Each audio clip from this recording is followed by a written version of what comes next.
Hi Rockford, I'm Allie Kinstle. And I'm JT Guzman. Welcome to Rockford Spotlight.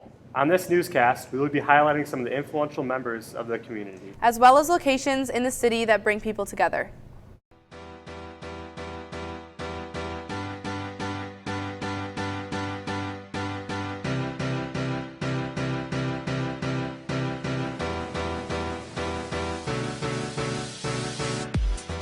Rockford's a pretty big place with so many different opportunities. I recently joined a boxing club that's helped me keep in shape. Yeah, boxing sounds amazing. We also have a bunch of opportunities within the school to maintain a healthy lifestyle. Yeah? What programs are you involved in? I'm currently taking a strength and conditioning class. I bet that takes a lot of strength and perseverance. James Curtis is a great example of those qualities. Isn't that the police officer that lifts competitively? He recently won a silver medal at the World Games for powerlifting, which is super impressive. I bet I could compete against him. Well, watch James Curtis do it first, and then decide if you want to take up that challenge. James Curtis. A dad, a police officer, and a powerlifter.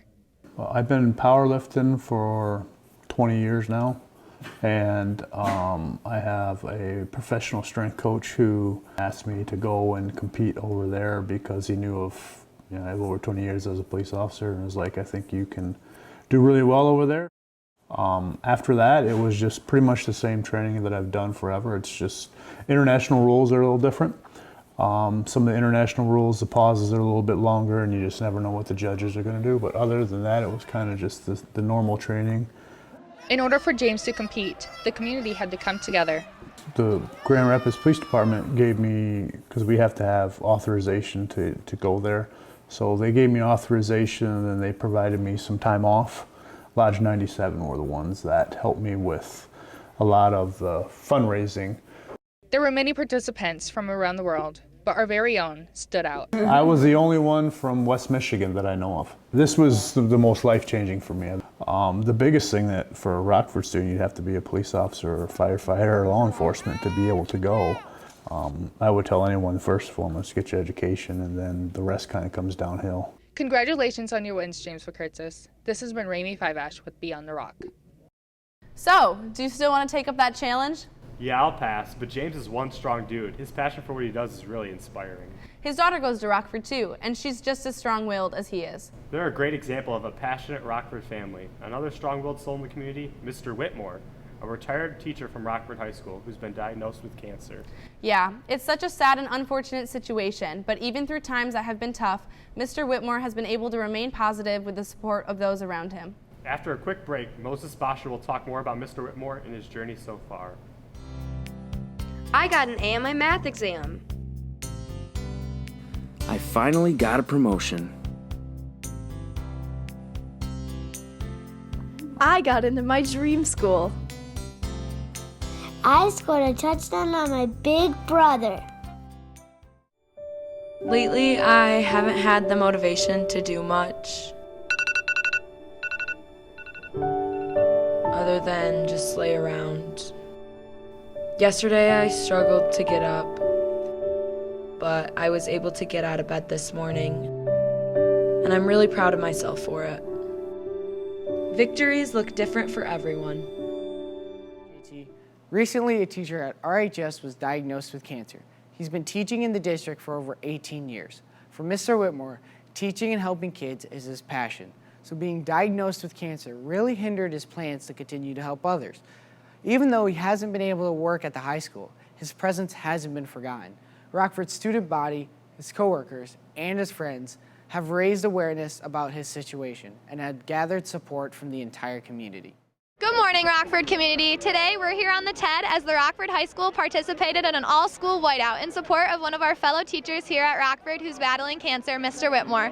They're going to form a WS on the field to stand for Whitmore Strong as a drone takes a picture from the sky. Right here we have Joey Whitmore, who is Mr. Whitmore's son. So Joey, how does it feel to see the whole school come together in support of your father? It feels really cool because the effect that he had and the impact on everybody here, I can kind of feel it, and it's really cool to see.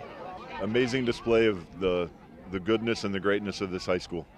To have our teachers rally our students and give up some academic time to come out here and just keeping Mr. Whitmore in our thoughts and our prayers. What message would you have for Mr. Whitmore right now? I would just like to say thank you for all the summers helping the finished projects at my mother's and my father's house. Keep fighting. This is just a representation of the community that you brought to us. So keep on teaching. Even though you're not in the building, you're still teaching us a lot about life, brother. Love you. We all love you and care about you, and you have a family here at Rockford. I think on behalf of the whole school, it's really a cool opportunity for the school, for us as teachers, to help kids learn more than math and science and English. This is learning to care about other people. Just want to tell them that I love them and keep fighting. I'm doing great. We all love Mr. Whitmore. Ryan, you know I love you, pal.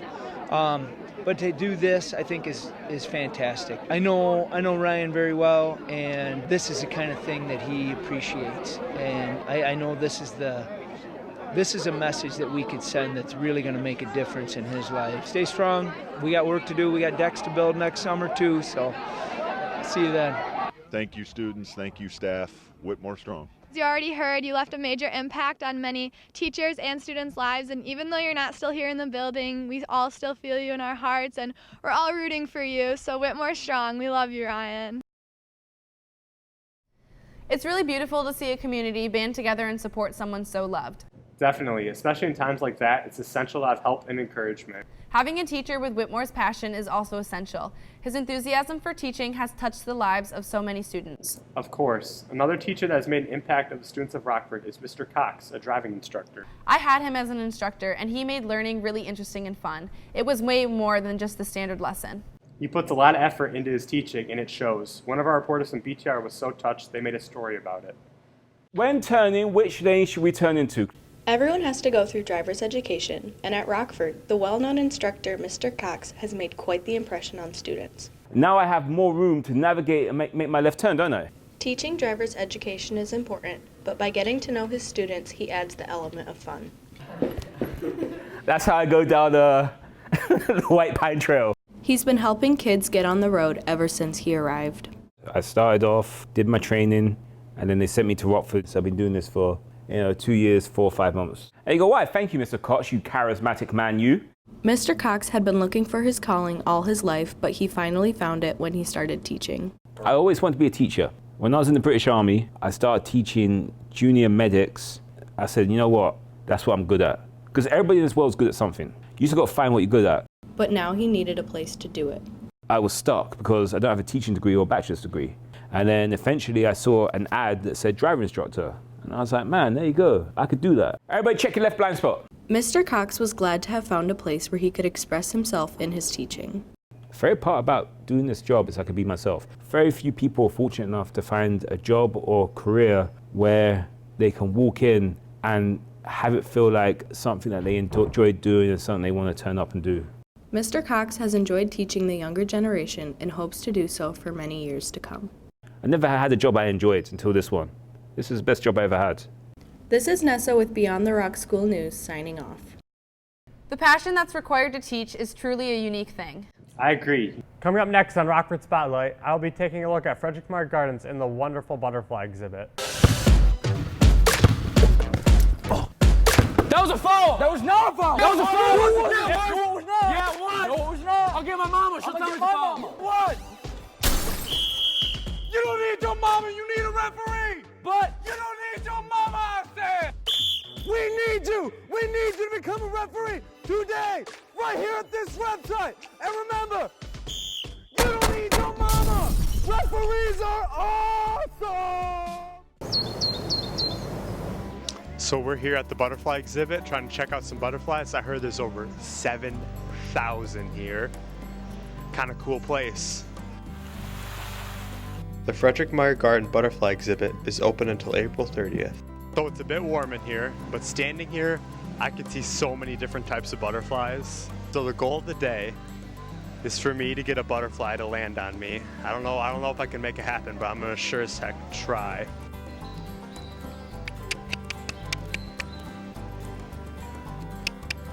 The exhibit is a constant 85-degree temperature, so be sure to wear your shorts and t-shirt. So what's your favorite part of the butterfly exhibit? Well, we just like the bright colors. I like that it's warm and it's cold outside. Chasing them. All of them are cool. Oh, all of them are cool? Yeah, I agree. Over the 2 months, we will have about 7,000 or 8,000 butterflies in here. With 7,000 butterflies, one may wonder, where did they come from? We get a shipment of about 1,000 chrysalis every week. They come from butterfly farms in tropical areas. And I was surprised to find out how short they lived. The average life of a butterfly is probably around 2 weeks in here, and they all die here. So before they all die here, come to the butterfly exhibit. This is Owen and JT with Beyond the Rock signing out. 6,999. Wow, JT, it looks like you had a great time at the exhibit, even when you found out the unfortunate truth about the lifespan of butterflies. Yeah, I did have a great time learning more about butterflies and the environment they live in. The community we're a part of has some pretty special programs and people in it. We can all become busy with our day-to-day routine, but taking a moment to recognize all the people that contribute to our city is a great way to highlight individuals in our community. That's all we have for this special edition of Rockford Spotlight Newscast. I'm JT Guzman. And I'm Allie Kinstle. Have a great day, Rockford.